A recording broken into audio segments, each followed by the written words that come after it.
Hello, and welcome back to another One Piece chapter discussion. It's been a long 2 weeks, and it feels good to be back, so let's get into it, shall we? Today, we'll be covering chapter 939, Hirose Knows the Way. I just want to say, seeing Jinbei on the cover made me think that we were getting another cover story with Jinbei, but it was not to be, unfortunately. I really want to know where Jinbei is. Anyway, let's get into the meat of the chapter. We start right where we left off with Komurasaki telling Zoro that she is the brother of Momonosuke. Now, I'm shocked that she would bring this up randomly to someone that she's just met, but to be fair, she did see Zoro take down Kamazo, and she's probably thinking that Zoro, if he was an agent of Orochi or Kaido, wouldn't do that because Kamazo was a bloodhound or an assassin of Orochi. It could explain why she decided to tell Zoro her big secret, and she even mentions later that she did take a big gamble on telling him, but still to basically expose that she is a daughter of Odin is, quite a shocking thing to do to someone, but oh well, it is what it is with that one.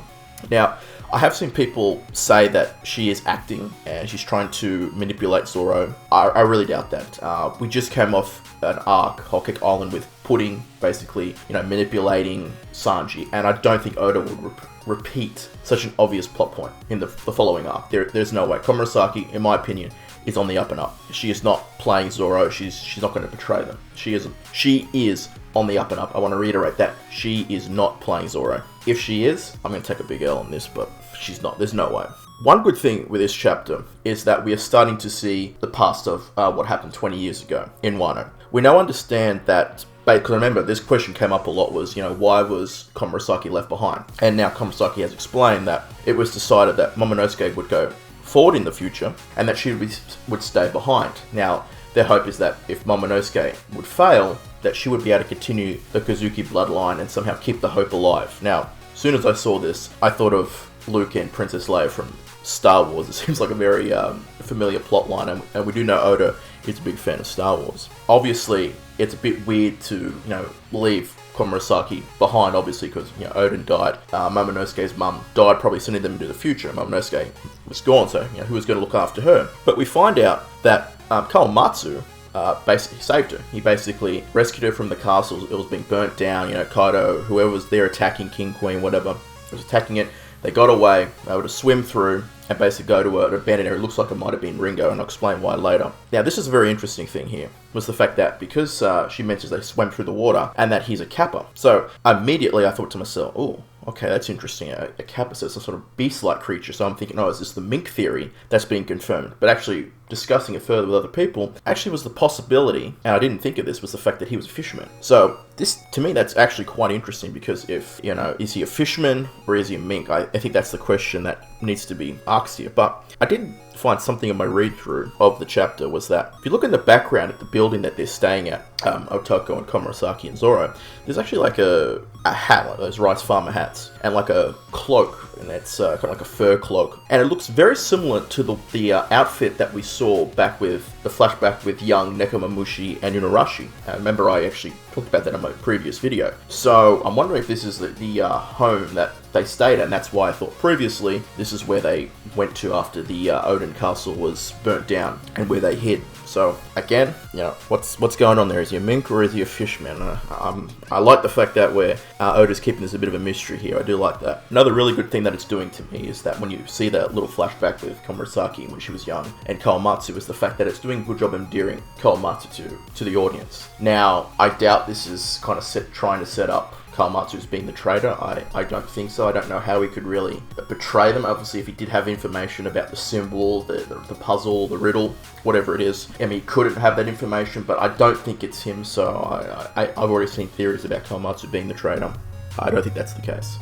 I think Kawamatsu himself is also on the up and up. Another good thing that I liked about this chapter was we see more adorableness from Otoko and Komurasaki. As I said, I did like the little tinge or hint of the flashback we were getting. And seeing Otoko do a little laugh, kind of make fun of Komurasaki, I thought that was quite good. Now, obviously, the real big piece of information that was given to us is the fact we've basically confirmed who the 9 red scabbards are. It's just good this chapter's finally got all the members together. We know who they are. This includes Kiku, Inuarashi, Nekomushi, and Kawamatsu. Done. We've got that all sorted out. Obviously, I did not see Inuarashi and Nekomushi being part of the 9 Red Scabbards. That was a personal shock to me. I could see some people being upset with that, but anyway. This is when we make a very dramatic cut over to the Flower Capital. And we see that a makeshift prison or some sort of building has been repurposed to be a huge prison. And it's interesting how it's called the Showcase Prison. Again, it kind of fits the theme of Kato's crew, like these very grand advertisers or performers. And, even the prisoners are being showed off to the public. I guess they have to kind of be like dancing monkeys, or they're trying to show like public execution, public torturing to kind of make sure the population stays in line. I don't know. It is interesting because it's basically filled with a lot of the Kozuki clan allies. And we actually have seen some of the samurai that are in the prison, some of the samurai we've seen earlier, who were receiving the leaflet with the Kozuki clan, or the symbol, if anyone remembers that, back when Usopp, Sachi, and Penguin and Beppo were doing that. So it's really interesting to see a lot of these samurais have been locked up. We also see Sachi, Penguin, and Beppo also in this prison, and they don't look too good. They look like they've received some damage. I'm still very curious to see who took Beppo down, because in my opinion, Beppo is actually a decent fighter and actually quite strong. He's a mink after all. I'm curious to see who took them down. Some people are saying Penguin and Sachi and Beppo are fodder. I don't think they are, but I'd like to know who did it to them. Anyway, I noticed one thing immediately was the fact that all these strong guys are being located into one central area in the Flower Capital. This is interesting because obviously they're going to be broken out. Someone or multiple people are going to go there and break these people out. Now, it could be Law, for example. He could break a lot of these guys out. What's interesting is the fact that all these strong guys are located in one central location. When they get broken out, there's going to be hell to pay.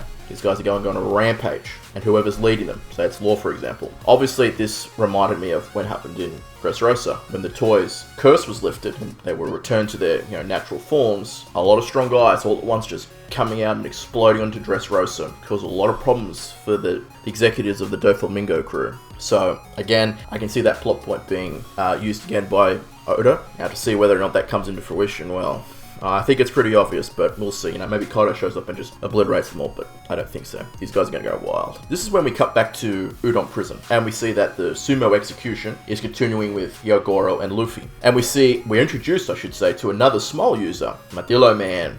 Yay! He's decent looking. He's not the most egregious small user we've seen at this point, but whatever. Small users. Now, to be fair, he does have a very interesting weapon.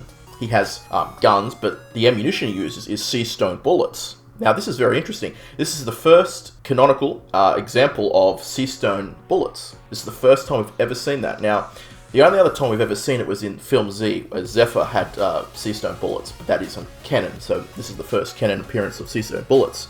So that's really good. So could this be the fact, because he says they're exclusively made in Wano. So my thinking is, since we have bullets, is there a possibility of having sea stone swords? I mean, why not? Obviously, bullets require less material to manufacture. Obviously, a sword would use more Kuroseki sea stone or whatever sea stone it is in Wano, but I am curious whether or not we're going to see sea stone swords or some more sea stone like weapons, tridents, spears, or whatever it may be, Basentos, whatever. Either way, I digress with that point. People are basically yelling at him saying, don't use these guns. You're going to make this execution finish way too quickly. That's not going to be fun for us. We want blood. We want a long, drawn-out death. Thing is, what I found interesting here was the fact that Queen is basically saying, oh, yeah, right, this is not going to end quickly. You're delusional. So Queen, to me, is aware of Luffy's strength.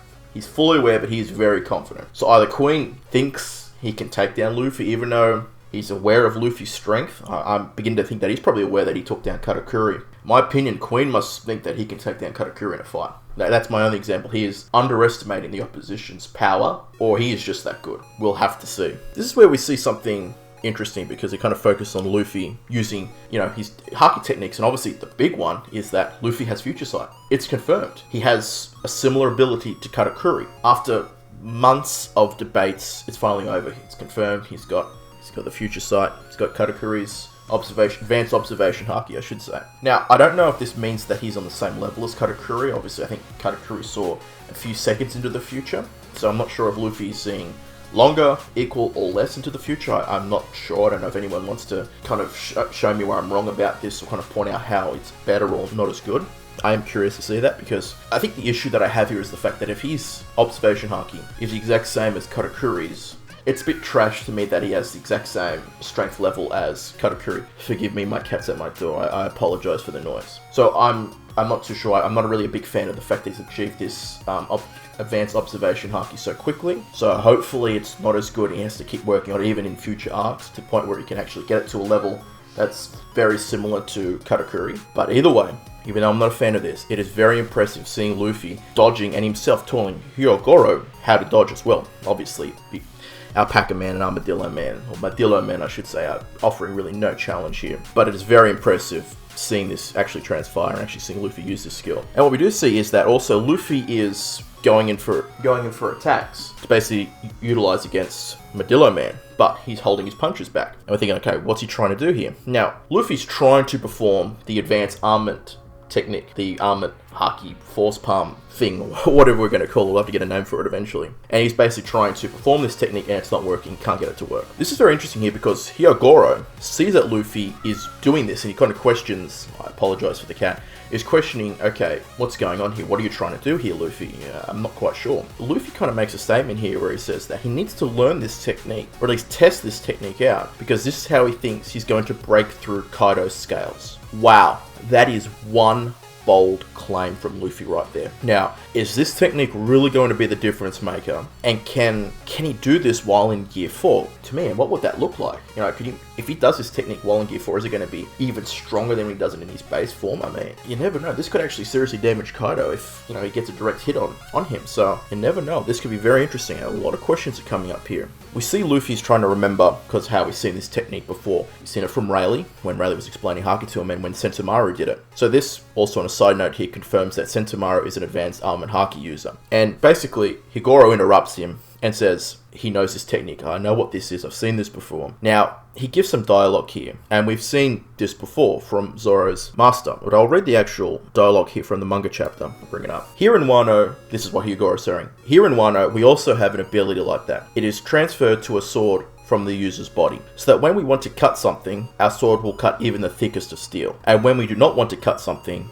our sword will not cut the thinnest of paper. The sword becomes one with the sword master. Obviously, we have seen something like this before, all the way back in Alabasta, where we actually see when Zoro was fighting Daz Bones, the flashback he has of when his master Koshiro is talking about, you know, cutting paper and not being able to cut anything and, you know, cutting steel. So we've seen that the fact that this has been brought up before. Now this is interesting because is this hinting at the fact that Zoro has had access to Haki or has utilized Haki in the past, even though if it's a glint or just a small dose or it's just like a proto stage of Haki, I don't know how to describe it, but it is very interesting the fact that this is being brought back up now. Now we're actually seeing, like, to me, the explanation of Haki come to the forefront. As I've said before and I've said to others, I think that Wano is where Haki is going to be explained. It's going to be fleshed out as much as possible. Maybe some things won't be like Conqueror's Haki, maybe kind of left behind. It might be left for later. But I think majority of Haki, I think a lot of the past examples of Haki are going to be explained in this arc. It's finally time. I think Oda has realized it's time. I can't bullshit with this any longer.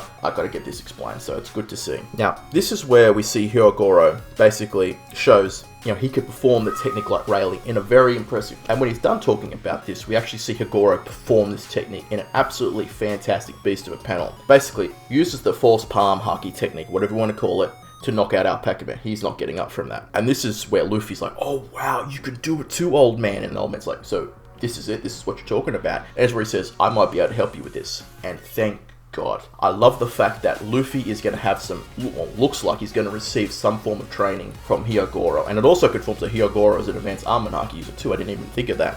So obviously, you know, he is a big deal in the past. He's a strong character. If we can return him to some form of his, you know, prime, if we can, you know, get him fed or do something to kind of alleviate the damage he suffered or the abuse he suffered while in prison. I mean, can you imagine the threat? But Luffy's enamored with this. He's like, yes, please teach me. You've got to teach me this. So this is fantastic. He's trying to get stronger for Kaido.